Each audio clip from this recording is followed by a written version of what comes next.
चिराग पासवान हो, जेडीयू के नेता हो या बीजेपी के नेता हो, ये कहते हैं कि हमारा लक्ष्य 225 का है। तो वाकई आपको क्या लगता है कि वाकई 225 सीट आप लोग जीतेंगे, या फिर ये लोकसभा जैसा नारा है जो लोकसभा में नारा दिया गया? तो नीतीश कुमार के भी खासम खास रह चुके हैं, जेडीयू में भी आप थे।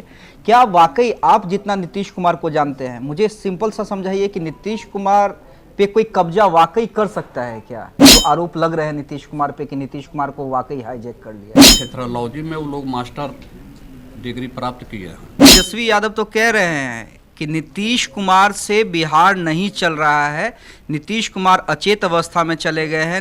इस बार शाहाबाद का लेके सुनील पांडे का प्लान है। 9 वर्षों में जो उन्होंने नहीं किया था, हमने तो 4 महीना में करके। देखिए, बिहार में चुनाव है और हर एक पार्टियां इसकी तैयारी में लग गई है, हर एक नेता लग चुके हैं।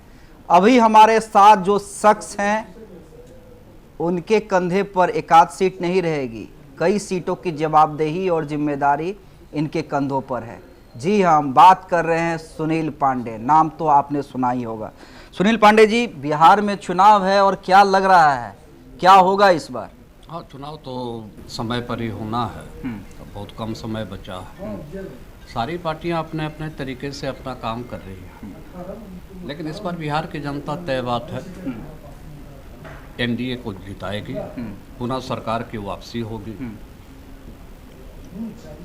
और बाकी इंडी गठबंधन जो है, इंडी गठबंधन का आपस में ही तालमेल अभी नहीं है, उनके वोटों में बिखराव होगा और उसका लाभ जो है एनडीए को मिलेगा। लेकिन आप कह रहे हैं सुनील पांडे जी वोटों में बिखराव होगा, लेकिन तेजस्वी यादव तो कह रहे हैं कि नीतीश कुमार से बिहार नहीं चल रहा है, नीतीश कुमार अचेत अवस्था में चले गए हैं, नीतीश कुमार को कुछ नेताओं और अधिकारियों ने कब्जा कर रखा है। क्या आपको भी लगता है कि क्या वाकई नीतीश कुमार पे कोई कब्जा कर सकता है क्या? अब तेजस्वी जी कह रहे हैं 8वां क्लास पास हैं और लगता है कि मेडिकल की भी जानकारी उनको हो गई। अब किस अनुभव के आधार पर वो कह रहे हैं मुझे नहीं मालूम। और निश्चित तौर पे इतने वर्षों तक से नीतीश कुमार जी ने, जो माननीय मुख्यमंत्री अभी तक सरकार को अच्छे ढंग से चलाते आए हैं, अच्छे ढंग से चला भी रहे हैं, और आने वाली सरकार भी उन्हीं के नेतृत्व में चुनाव लड़ी जाएगी, भी तय बात है। अमित शाह जी ने भी ऐलान कर दिया। जी हाँ, बिल्कुल। विपक्ष का काम ही है आरोप प्रत्यारोप करते रहते। हमें कहीं से ऐसा नहीं दिख रहा, विपक्ष के पास कोई मुद्दा नहीं है।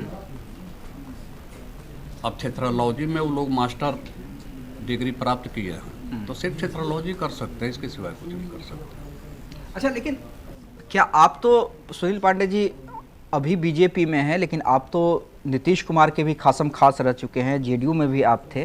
क्या वाकई आप जितना नीतीश कुमार को जानते हैं, मुझे सिंपल सा समझाइए कि नीतीश कुमार पे कोई कब्जा वाकई कर सकता है क्या? जो आरोप लग रहे हैं नीतीश कुमार पे कि नीतीश कुमार को वाकई हाईजैक कर लिया गया है। देखिए, ये असंभव है। नीतीश कुमार जी ने जो भी निर्णय लेते हैं, बहुत दृढ़ संकल्पित व्यक्ति हैं, बहुत सोच समझ के निर्णय लेते हैं, और अडिग व्यक्ति हैं, जो निर्णय ले लेते हैं फिर उसे पीछे नहीं जाते हैं। तो उन पर किसी का हुकूमत चल जाए और उनको कोई कब्जा में कर ले, ये हास्यास्पद बात है। आरोप लगाने वाले स्वयं जो है हास्यास्पद बात कर रहे हैं। अच्छा, ये मुझे बताइए कि चिराग पासवान हो, जेडीयू के नेता हो या बीजेपी के नेता हो, ये कहते हैं कि हमारा लक्ष्य 225 का है।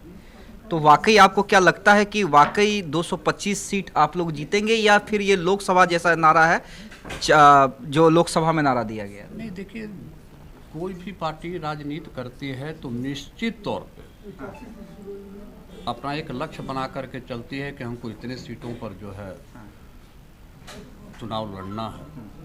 और एनडीए गठबंधन के जितने भी घटक दल हैं, सब लोग अपने अपने तरीके से जिन सीटों पर उनको लड़ना है या जिन सीटों पर नहीं भी लड़ना है, वहाँ भी तैयारी रखी जाती है कि ताकि हम अलायंस के कोई भी कैंडिडेट आए, यहाँ पर कोई एक पार्टी चुनाव नहीं लड़ रही, यहाँ पर संपूर्ण एनडीए गठबंधन चुनाव लड़ेगा हर सीटों पर। तो पूरी पार्टी मिलकर के अपनी तैयारी रखती है। किसी सीट पर किसी का जनाधार ज़्यादा होता है, किसी सीट पर किसी का जनाधार कम होता है। अलायंस इसीलिए ना होता है कि सारे जनाधार आपके पास जितना है, हमारे पास जितना है, सब मिला करके हम चुनाव लड़ते हैं और सफलता मिलती है। तो निश्चित तौर पे एनडीए वो सरकार बनाने में, सत्ता में आने में कहीं इफबट नहीं है, कहीं कोई कहीं इफबट नहीं है। अच्छा, आपके कंधे पे बड़ी जिम्मेदारी होगी, क्योंकि लोकसभा चुनाव में हमने देखा था कि शाहाबाद का इलाका कहीं ना कहीं बीजेपी से पिछड़ा था, बीजेपी के हाथों से निकल गया था शाहाबाद का इलाका।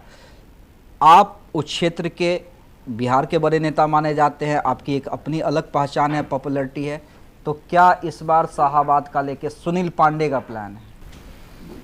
देखिए, निश्चित तौर पे शाहाबाद प्रक्षेत्र जो है,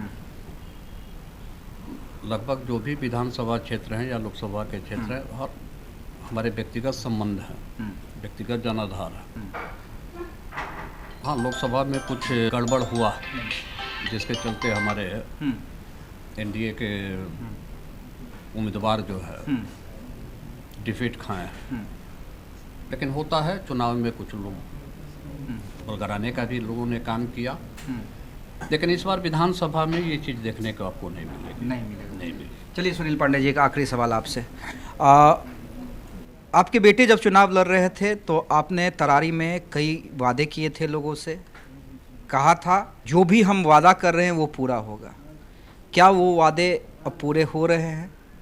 तरारी को लेकर जो भी आपने कमिटमेंट किया था जनता से। हम लोगों ने एक नारा दिया था कि 9 बरस बनाम 9 महीना। जी। तो अभी अमित जी अप्रोक्स 4 महीने कुछ लगभग हुए हैं चुनाव के, और अभी अप्रोक्स 160 करोड़ का टेंडर जो है हमारे विधानसभा क्षेत्र में, तलारी विधानसभा क्षेत्र में 160 करोड़ का टेंडर हो गया। कुछ जगह काम भी लग गया। 160 करोड़ 160 करोड़ का टेंडर हो गया। सड़क, भवन, विद्यालय तो अभी ही जनता को दिखाई पड़ने लगी, और अभी तो हमारे पास समय है। निश्चित तौर पे 9 वर्षों में जो उन्होंने नहीं किया था, हमने तो 4 महीना में करके दिखाया, और अभी हमारे पास 5 महीना समय है। तो 5 महीना में मेरा टारगेट है कि 400 करोड़ तक से हम ले जाएंगे अपने क्षेत्र। 400 करोड़ का काम अभी कराएंगे क्षेत्र। तो चलिए, सुनील पांडे को सुन रहे थे कि जो वादा किया था 9 साल बनाम 9 महीने, तो अभी 160 करोड़, चुनाव जाते जाते 400 करोड़ का काम ये तरारी में करवाएंगे। हालांकि सिर्फ बात तरारी की नहीं है, बात है पूरे शाहाबाद की, क्योंकि शाहाबाद में इनका इक्का चलता है, और वहाँ पे इन्होंने कहा भी कि हमारे पूरे हम तमाम विधानसभा में, लोकसभा में व्यक्तिगत संबंध है। तो एनडीए के अंदर सुनील पांडे की एक बड़ी जिम्मेदारी और जवाबदेही होगी, और ये कह रहे हैं कि सरकार एनडीए की ही बनेगी।